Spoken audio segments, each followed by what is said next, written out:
You've tried to stop smoking weed before. You made the decision, you meant it, and a few days later, you were smoking again.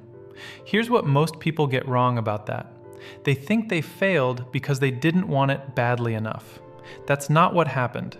Quitting weed isn't a willpower problem, it's a conditions problem. You tried to quit while everything around you stayed exactly the same. The same chair, the same evening routine, the weed still in the drawer. You were asking willpower to override 100 familiar cues every single night. Nobody wins that fight for long. The people who actually quit don't have more willpower than you. They change the conditions before they start, so staying clean doesn't depend on a heroic decision at 9 p.m. when you're tired and bored. Here's the mechanism. Every time you sit in your usual spot at your usual time, your brain fires the same craving it has fired hundreds of times. And if the weed is right there, you're not making the decision once. You're remaking it every night under the worst possible conditions. Willpower is the most expensive, least reliable tool for that job. So here's what I'll show you. The exact setup that removes most of those decisions before they happen. How to get through the first 2 weeks when the symptoms peak. And the 2 traps that pull people back right when they're starting to win. None of this is about wanting it more. It's about building conditions where a weak moment doesn't cost you everything. Let me start with the part that decides all the rest. The single biggest predictor of whether you make it is what you do before day 1, not after. Start with a specific quit date. Not soon, a date. 3 to 7 days out. That's enough time to prepare and not enough time for your brain to talk you out of it.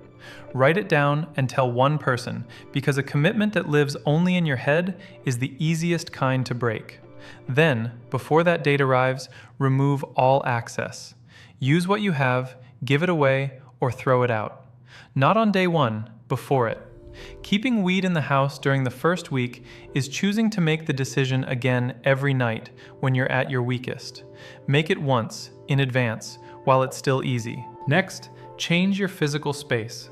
That specific chair, that spot on the couch, the balcony, they've been paired with smoking hundreds of times, and your brain treats them as a signal. Move the furniture. Sit somewhere new in the evenings.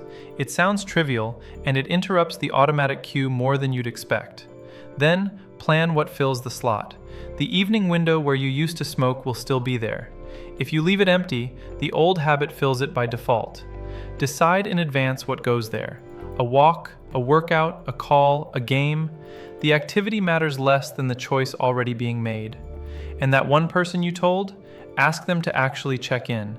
Accountability lowers relapse because knowing someone is watching changes the cost of quietly giving up. That's the whole setup before you ever reach day 1. Once you're past day 1, the game changes. Now it's about getting through the 2 weeks when the symptoms peak. First, expect them. Insomnia, irritability, anxiety, low appetite, vivid dreams. They are coming, and knowing why changes what they mean. This is withdrawal, and it will end is a completely different experience than something is wrong with me. Same symptom, opposite effect on whether you relapse. Second, keep your evenings more structured than usual. Unstructured time is where relapses happen. You don't need a rigid schedule. You need a plan that carries you from dinner to bed without a 2-hour open window where boredom and habit meet. Third, exercise in the first week, even when you don't want to, especially when you don't want to.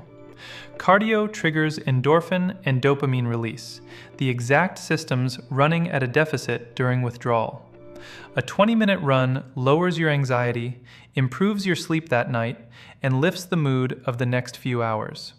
You're not exercising for fitness, you're restarting the chemistry.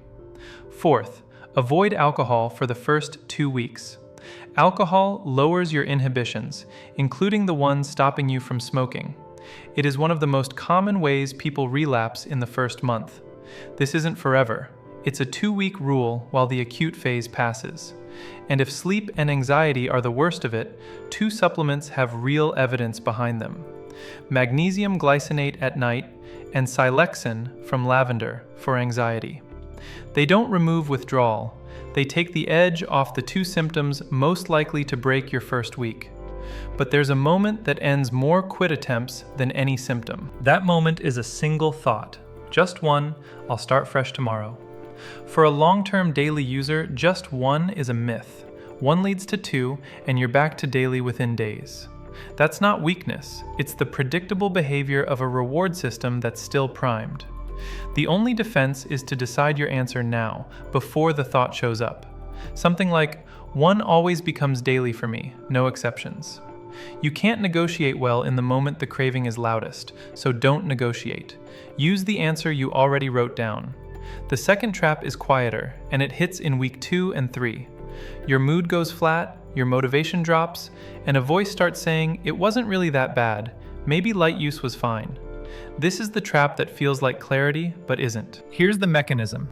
Your dopamine system spent months or years adjusting to cannabis. When you stop, it runs at a deficit, and it needs about 6 weeks to recalibrate. That flat, unconvinced feeling isn't the truth about your life. It's the middle of the repair process talking. So give it 6 weeks before you evaluate anything. Judge whether quitting was worth it from a recovered baseline, not from inside the withdrawal. People who quit for good almost never decided in week 2. They decided in week 6, when the system is back online and the fog has lifted. And all of this fits a pattern. The same 3 phases we build the whole program around. Everything I've said maps onto 3 phases. The release phase, the first few days, is about surviving the wave. Cravings, restless sleep, the body recalibrating. Your job is to support it and stay away from triggers. The resilience phase, the next few weeks, is the emotional part. Irritability, anxiety, mental fog. Your job is to notice what you feel, regulate it, and lean on the routines you set up in advance. And the clarity phase, around week 3 to 7, is where identity rebuilds. Who you are without it, and what fills the space it left. None of this runs on willpower. It runs on conditions you build before you need them, and on understanding what's actually happening in your brain while it heals.